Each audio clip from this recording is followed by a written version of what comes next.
Hello everyone, welcome back to this channel. We are studying class 10 mathematics, in that chapter number 1, real numbers.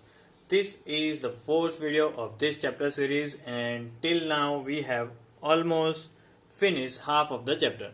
Now this theorem 1.3 is very important, as based on which will be our next exercise, and one question of based on this theorem is compulsorily asked in the exam. Right? Now let us see what the theorem says. The theorem says that let P be a prime number and A be a positive number. Okay, so there are two numbers, P and A. A is any positive number and P is any prime number. So the condition of this theorem is P divides A square, then P divides A. Now divides word might be confusing. It is easy but might be confusing. So I am changing this theorem statement into an easy form so that you can understand. See, it is just like if P is a factor of A square, then P is also a factor of the square root of this. So A. Clear? Let us see this with an example. So let 64 be a positive number, right? Positive integer, I'll write integer. Now 64 is the number, so that can be compared as A square. Then square root of A will be under root 64, that is 8. Okay. Now let us consider P. Let P be 2. Okay. So now you check the condition of theorem 1.3 based on this thing. See, can we say that 2 is a factor of 64? See, 2 is a factor of 64, right? So 2 is also a factor of 8. Clear? The square root. So this is a very simple example of theorem 1.3. Right? Now after that we will have some questions based on to prove whether the number in the square root are irrational. Right? And the technique that we are going to use is proof by contradiction method. So let us further go with the next set of questions. So our next question is theorem 1.4, and we are just doing a kind of proof that question, that is root 2 is irrational. Okay. So now let us see quickly how to solve this.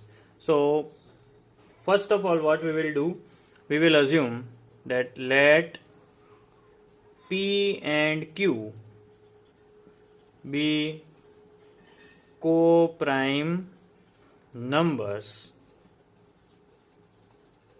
such that root 2 equals to P by Q. Remember, what are co-prime number? Those numbers which have only two factors, they themselves and 1.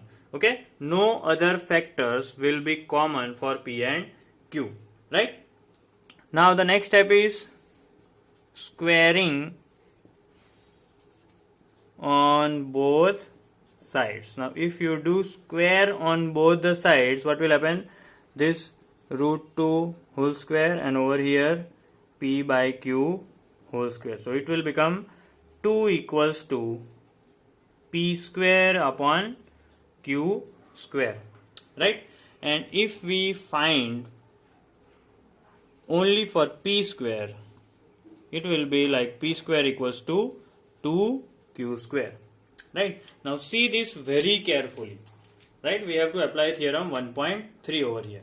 Now if you see, can we take 2 on this side and write Q square over here, and based on this let us write some inferences. Okay, you see over here P square is divisible by 2, so we will write that 2 is the factor of p square. So can we write that 2 is also the factor of p? Right? This is according to the theorem 1.3. So can we write that if 2 is the factor of p, p can be written as p equals to 2m for any value of a random number which is m, right? Because 2 is the factor, right? So each multiple of p will be like 2 into some number, right? Now let us use this in the formula p square equals to 2q square. So instead of p square I am writing 2m whole square equals to 2q square. Over here it will be 4m square equals to 2q square, right? And then this 2 2's are 4, so we can write 2m square equals to q square, or m square equals to q square by 2. Now again you see very carefully, we can apply again the theorem 1.3. So 2 is the factor of q square, hence 2 is also the factor of q.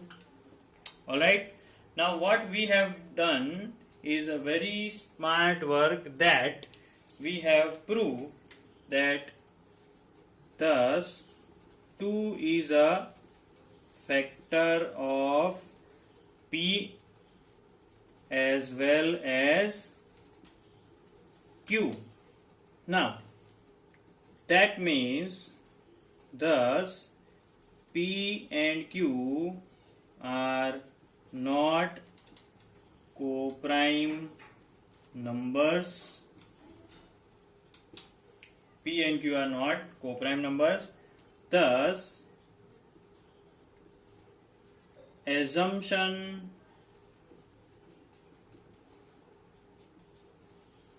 that root 2 is rational is wrong, and therefore we can write that root 2 is irrational number. So this was the easiest way how we can prove that any number in the root is irrational if it is not a perfect square number. So let us start exercise 1.3, and the first question is prove that root 5 is an irrational number. So as we are proving it by contradiction, let us assume that root 5 is a rational number, and also we have a and b as co-prime numbers, such that now let us start the solution, such that root 5 equals to a upon b, right? The next will be squaring on both sides. Now what will happen when we square? So this will become 5, this will become a square, this will become b square. So we will write that a square equals to 5b square. Okay, that means we can also write this as a square upon 5 equals to b square. Now apply theorem 1.3, that 5 is factor of square, thus 5 is also a factor of a. We just have to write the statement of theorem 1.3 but as per this question. Okay, so 5 is a factor of a square, 5 is also a factor of a.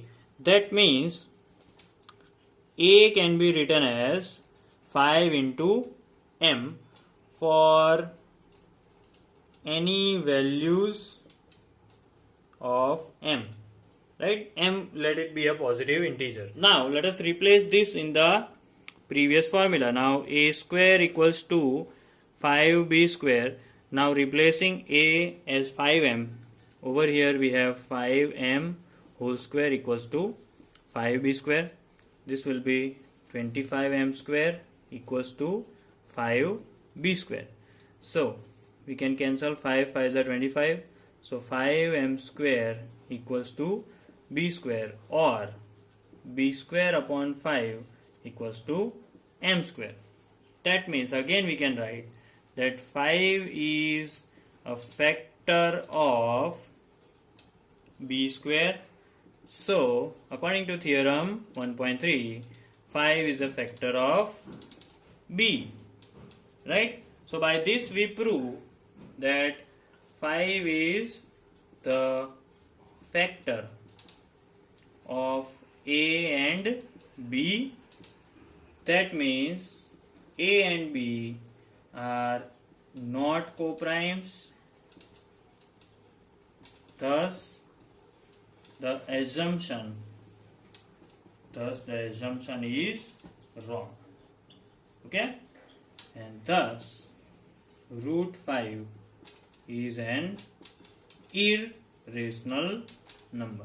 Initially we assume that it is a rational number, but that comes out to be wrong. So root 5 is a irrational number.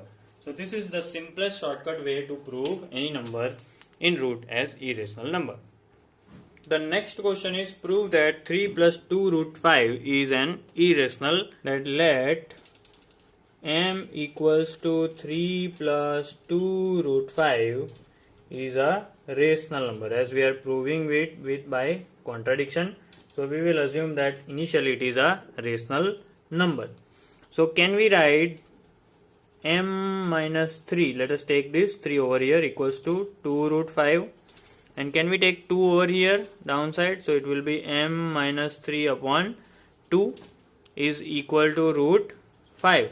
Now you see very carefully that one side we say that it is a rational number, but ultimately the right hand side, that is root 5, is irrational, while m minus 3 by 2 will result into a rational number, but the opposite side, the equal side opposite, is a irrational number. Thus we conclude that our assumption is wrong. Thus 3 plus 2 root 5 is an irrational number. It was very easy to prove. Okay. Now third question is prove that the following are irrational. So again we have three questions which have to prove that they are irrational. So we'll again start with let m be 1 by root 2 is a rational number. So we are initially assuming that it is a rational number. And now can we take this root 2 on this side and we'll write 1 upon m on this side.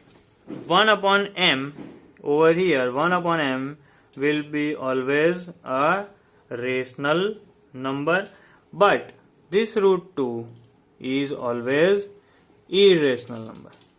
Okay, so we'll write but root 2 is an irrational number,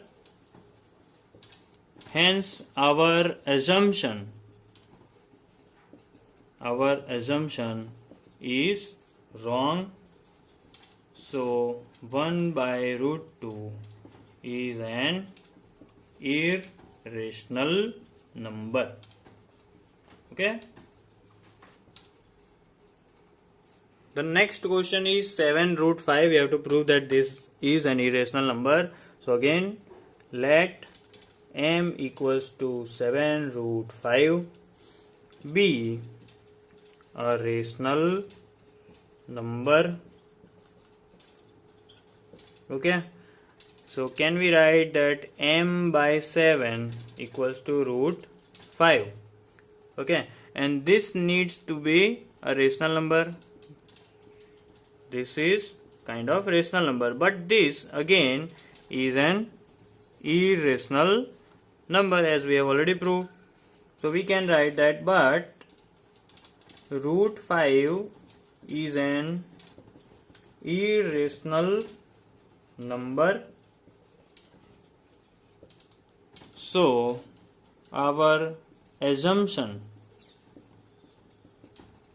is wrong, because an irrational number cannot be always irrational number, but because there is equal to inside, so our assumption is wrong. Thus we can write that 7 root 5 is an irrational number. See, it is very easy to prove that these numbers having roots are irrational number. Let us move on to the last part. So moving on to the last question, that is 6 plus root 2 is an irrational number that we have to prove. So again, let m equals to 6 plus root 2 be a rational number. So we assume this initially. Now let us take this 6 on the other side. So we can write m minus 6 equals to root 2. Now m minus 6 is a rational number. Whatever the result it will be always be a rational number. But this is an irrational number. So we cannot write an rational number equals to irrational number. Both will be totally wrong. So that is why we write, but root 2, which is on our right hand side, is an irrational number. Root 2 is an irrational number. So 6 plus root 2 is also an irrational number, as our assumption is wrong. Clear? So this is all about exercise 1.3.